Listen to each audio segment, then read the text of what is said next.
안녕하세요. 오늘은 다행히 지난번과 같이 실수하지 않고 촬영이 잘 되었습니다. 일단 미리 보기로 오늘 그린 그림 그리고 지난번에 그린 그림 한번 보시고 그 뒤에는 실시간으로 그리는 모습을 보여드리겠습니다. 루루를 집중적으로 그려봤는데요. 개인적으로 좋아하는 거를 둘째치고 너무 다양한 종류를 그리다 보면 고양이별로 특성이 많이 다르기 때문에 한 가지를 조금 더 집중적으로 마스터한다는 기분으로 루루만 거의 그려봤습니다. 고양이 같은 경우에 다른 동물도 그렇고 동물을 많이 그려보지 않은 입장에서는 포유류 특징 중에 하나가 털이 많이 있기 때문에 털 그리기가 상당히 까다롭죠. 근데 그걸 조금이라도 연습을 힘들지 않게 쉽게 하려면은 최대한 짧은 털이 있는 그런 동물을 해야겠죠. 그래서 그 중에 털이 좀 짧고 털의 형태가 안에 털이 없는 형태의 간극이 가장 적은 고양이를 선택한 거. 털이 너무 길게 되면 털 표현을 하느라 많이 형태가 무너질 수도 있고 표현이 잘 안 되면 결과적으로 완성되는 그림이 완성도가 떨어져 보일 수 있기 때문에 그러면 흥미가 떨어지는 또 악순환이 있기 때문에 동물을 그릴 때 초보자들이 주의해야 될 점 같습니다. 저도 역시 동물을 많이는 안 그려봤기 때문에 이런 식으로 접근을 한 거고요. 물론 또 뭐 좋아하는 고양이니까 또 즐겁게 그렸죠. 일단은 처음 그린 것은 전체 형태가 보이는 형태를 한번 그려보고 조그맣게 전체 형태가 보이는 루루를 그려봤습니다.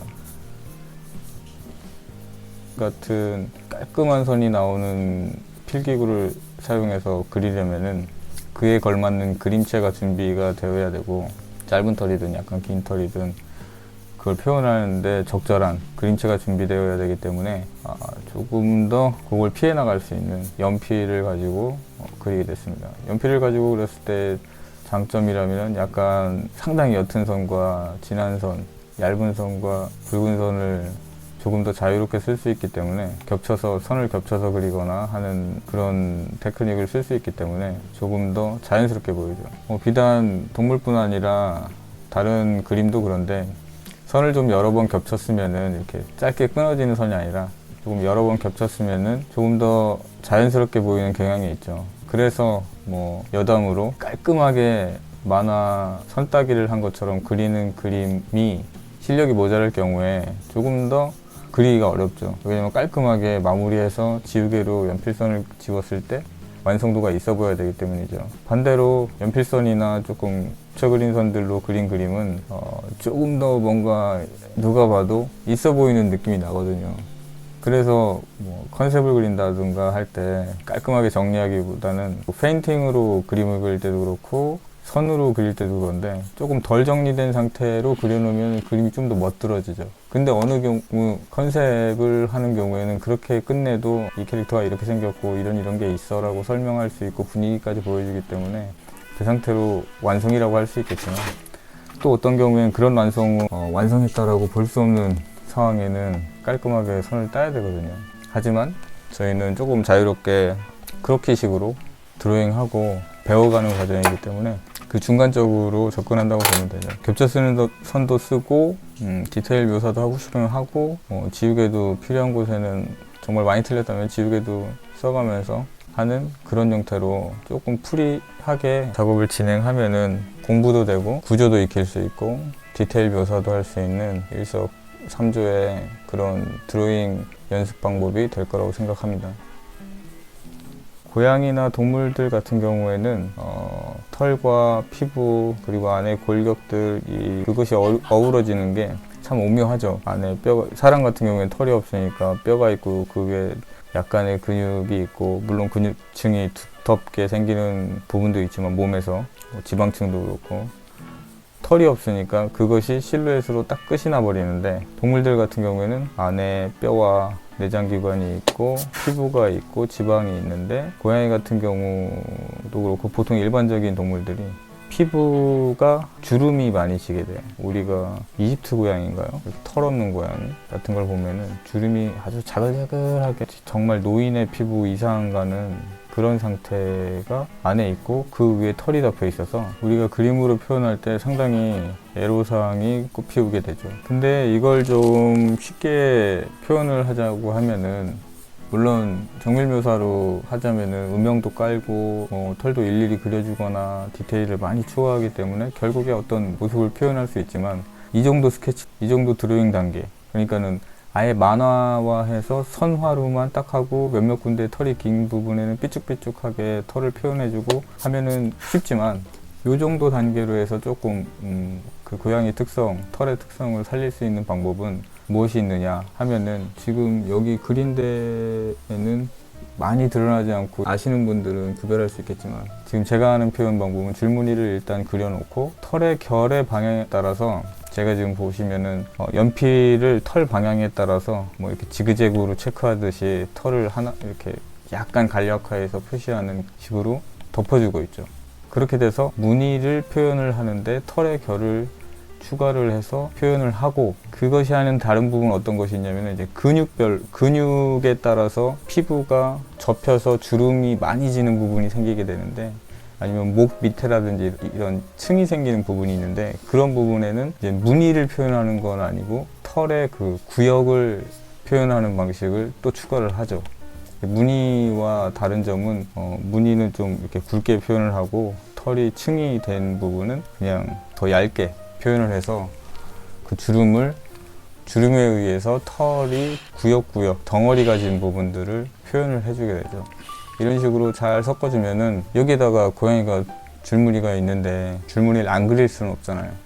그러면 그 고양이가 아닌 게 되니까. 그러니까 뭐 반대로 얘기하자면은 처음에 연습을 할 때 줄무늬가 최대한 없는 고양이를 고르는 것도 좋은 방법이에요. 예. 근데 보통은 저런 줄무늬가 있기 때문에 결국에 뭐 완전히 장모종의 고양이들은 조금 더 다른 식으로 접근을 해야 되겠지만, 이 정도 단모종의 줄무늬가 있는 것을 우리가 그릴 줄 알아야 되고, 그게 1차적인 우리의 목표가 돼야 되는 거죠. 그리고 이거를 완전히 나는 만화체로 그리겠다 하면은 정말 기본적인 고양이, 아주 흔하게 표현하는 고양이의 스타일을 연습하면 그만이죠. 뭐 줄 몇 개 간단하게 그리고 실루엣만 그리고. 근데 이 정도를 제가 생각엔 이 정도를 근성 있게 줄을 대략 한 90% 정도는 표현을 해주고 80, 90% 정도는 표현을 해주고, 외곽 실루엣도 제가 앞으로도 쭉 보시면 외곽 실루엣에도 단순하게 지그재그해서 털을 추가해서 그리는 게 아니라 실제로 있는 털의 방향에 맞춰서 그걸 해주거든요. 그러면은 결과적으로 지금 제가 그리는 그림이 약간 만화적인 그림체이긴 한데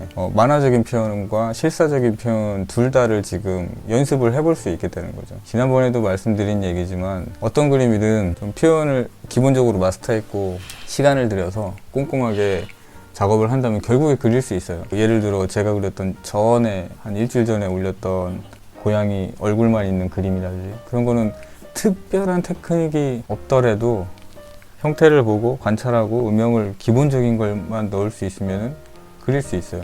근데 그 그림만 뭐 몇 개 하나 둘 그리는 것보다는 어떤 동물에 대해서 이해를 하고 그러는 게 더 전 재밌다고 생각을 해서 지금 이런 식으로 고양이 하나 정해서 뭐랄까 완벽하진 않은 실사체 이런 것은 아니지만 만화체로 최대한 그 캐릭터를 표현하는 방법을 하다 보면은 자연스럽게 동물에 관해 이해하고 형태 파악 능력도 이해하고, 저렇게 고양이 그림 하나당 줄무늬가 적어도 뭐 30-40개 정도의 줄무늬를 표현해야 되는데 그것도 근성 있게 근성을 가지고 표현을 하고 하다 보면은 그냥 막 그렸을 때보다 훨씬 더 얻는 게 많죠. 여러 가지 표현력을 습득을 할 수가 있기 때문이죠. 왼쪽 위에 처음에 그렸던 그림 같은 경우에는 정말 간략화해서 고양이가 가지고 있는 데이터를 단순히 그냥 체크하는 정도의 그림이고, 그 외에 다른 그림들은 어느 정도 표현할 수 있는, 연필을 가지고 음영을 넣지 않은 상태에서 표현할 수 있는, 맥시멈은 아니지만 적당한 그 표현을 해서 얻을 거리가 많이 있죠.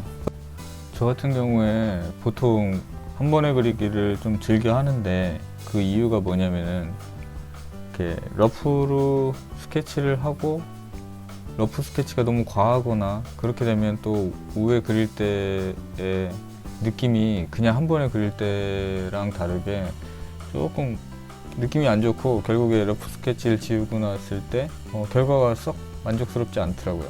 그래서 되도록 한 번에 뭐 안 지워지는 로트링 펜이든 붓펜이든 간에 한 번에 그리려고 좀 노력을 많이 하는 편이죠. 물론 한 번에 그린 그 그림이 아직 제가 실력이 부족하기 때문에 완성도가 되게 높고 잘 나온 그림은 아니지만 오히려 좀 집중력도 높아지고 그런 경향이 있는 것 같아요. 그래서 이전에 올린 영상에서 누드 크로키를 할 때 러프로 스케치를 하고 그 위에 다시 그릴 때도 보면은 의외로 그냥 그렸을 때보다 느낌이 별로 안 좋은, 느낌만 찾는 건 아니지만 느낌이 별로 안 좋은 그런 경우가 왕왕 발생을 해요. 그래서 되도록이면 그때도 어떤 큰 덩어리의 청사진을 먼저 그리기 위해서 드로잉을 하긴 하는데 그 중에도 틀리는 부분이 있으니까 틀리는 부분 중에 확실히 틀린 부분은 지우개로 완전히 지워주고 겹친 선들이 있어서 형태가 파악이 안 될 땐 또 그 부분을 좀 지워서 형태를 깔끔하게 한 다음에 전체적으로 지우개로 지워서 전체 연필의 농도를 거의 안 보일 정도로 낮춘 다음에 그 위에 선을 딴다기보다는 거기서 다시 그린다는 느낌으로 그려야 잘 그려지지, 또 거기서 다시 스케치를 보고 따라서 그린다라고 생각하면은 저 같은 경우에는 그림이 더 이상한 그림이 나오더라고요. 그래서 저는 한 번에 지워지지 않는 거로 그리면 스트레스가 약간 높은 편이니까 조금 너무 집중해야 되고, 그거를 또 피하기 위해서 약간의 스케치를 하고 다시 그 위에 그리는 정도를 추구하고 있죠. 제가 무슨 만화를 정식으로 출판하기 위해 그리는 것도 아니고 전시하기 위해 뭘 그리는 것도 아니기 때문에 이런 과정 중에서 제가 이제 얻을 건 없고 또 작품이라고 하긴 부끄럽지만 어떤 남는 작업물들을 제가 가질 수가 있는 거죠. 지금 이렇게 비디오로 만들어서 보관을 할 수도 있는 거고, 저 같은 경우는 한번 눈에서 혹은 코에서부터 시작을 해서 한번 쭉 그리고 다시 추가적으로 눈이나 중요한 부분들을 한 번씩 추가적으로 묘사를 해주는데요. 혹은 좀 더 진하게 묘사를 추가한다든지, 이렇게 보통은 초반에 그린 게 이런 드로잉식으로 그리다 보면은 초반에 그린 부분이 약간 완성도가 떨어지는 때가 좀 있어요, 주변보다. 물론 처음부터 그 부분을 더 집중을 해서 그려주는 방법도 있겠지만 그건 실력에 따라 다르겠죠. 마지막에 한 번 더 리터치를 해주고, 혹은 전에 다른 그림 그릴 때 보여드렸던 것처럼 외곽 정리를 한 번 더 해준다든지, 그럼 좀 더 한 장의 그림으로서 조금 더 완성도 있는 상태를 만들 수가 있겠죠. 그 완성도는 어디에서 나오느냐, 자기가 머릿속에 이미 가지고 있어야 되죠. 나는 이 정도 해서 끝낼 거야. 아니면 외곽선을 난 좀 굵게 하는 형태로 해서 끝낼 거야. 나는 그림자는 안 그릴 거야. 나는 그림자를 그릴 거야. 이런 식의 자기만의 어떤 방법론이 있어야 되죠. 그걸 스타일이라고 부를 수도 있겠는데, 그런 식으로 해서 자기가 원하는 완성도, 내가 그리는 수준이 이 정도고 거기에서 내가 잊지 말고 이런 점들을 마지막에 체크를 해서 작품을 완성해야 되겠다라는 그 완성도의 기준을 가지고 있어야 되겠죠. 그림을 그릴 때 제가 연필을 상당히 길게 잡고 그리고 있는데요.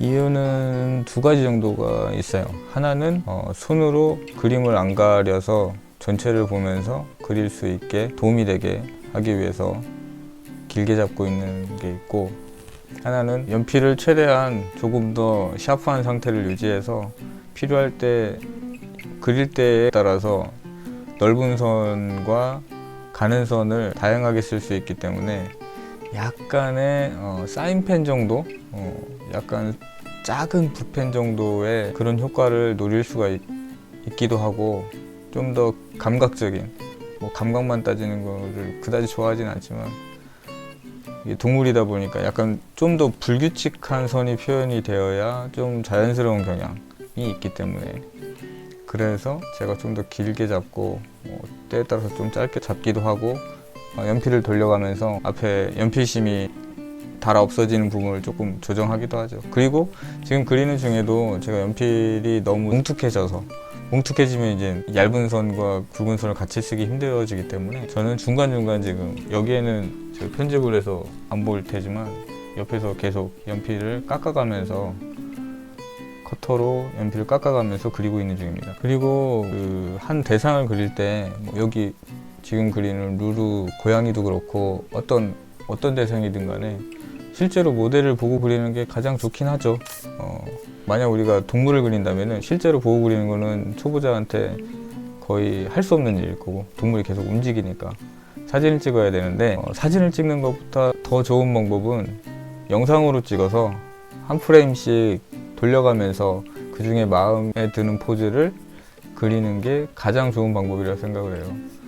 요즘은 카메라도 성능이 좋기 때문에 4K도 찍을 수 있고 디테일한 영상을 찍을 수가 있잖아요. 그래서 재생을 중지해 놓고 그 영상을 보더라도 충분히 퀄리티가 있는, 사진만큼 퀄리티가 있는 그런 참고 자료가 될 수 있기 때문에 그걸 보고 그리고 한 프레임씩 옮겨가고 여러 각도를 볼 수 있기 때문에 결과적으로는 사진으로만 봤을 때 이 고양이가 저기 안 보이는 부분에 어떻게 된 거지? 라는 의문을 가질 필요가 없죠.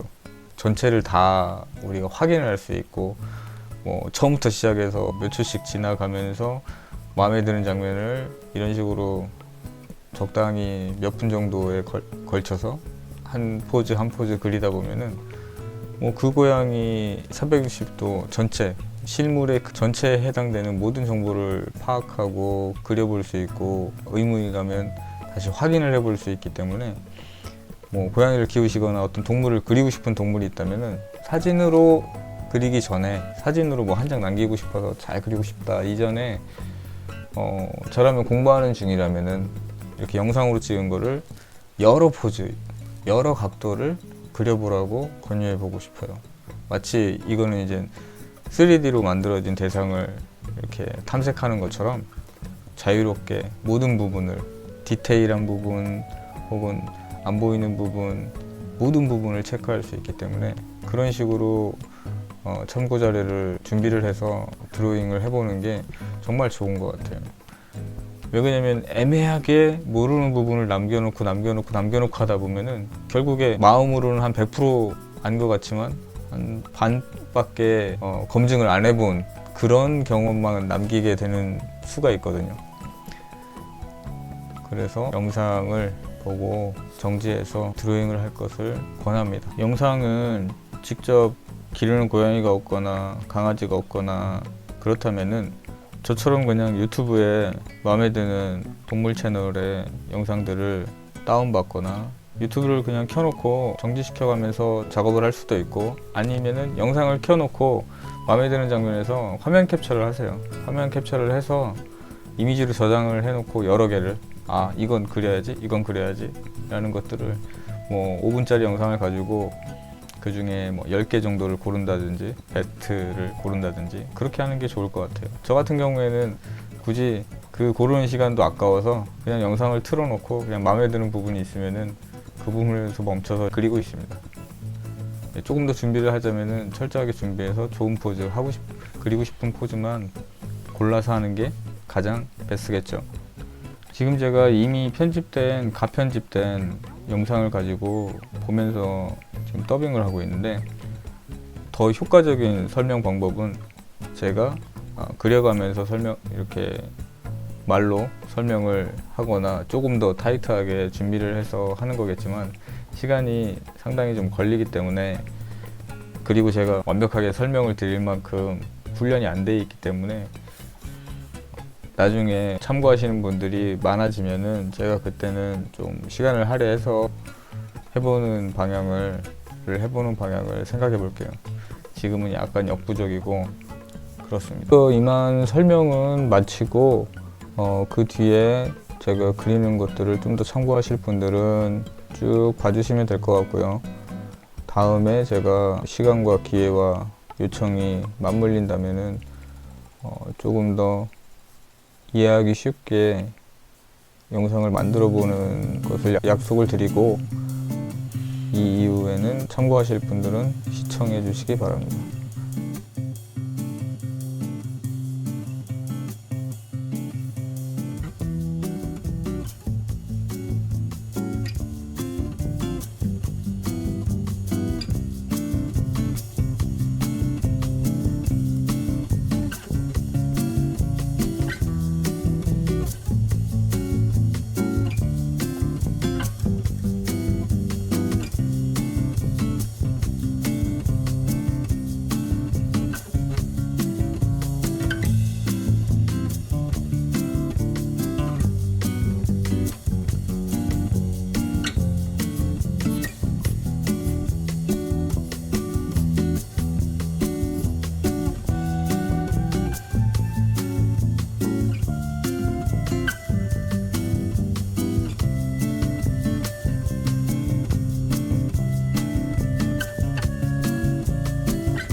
네.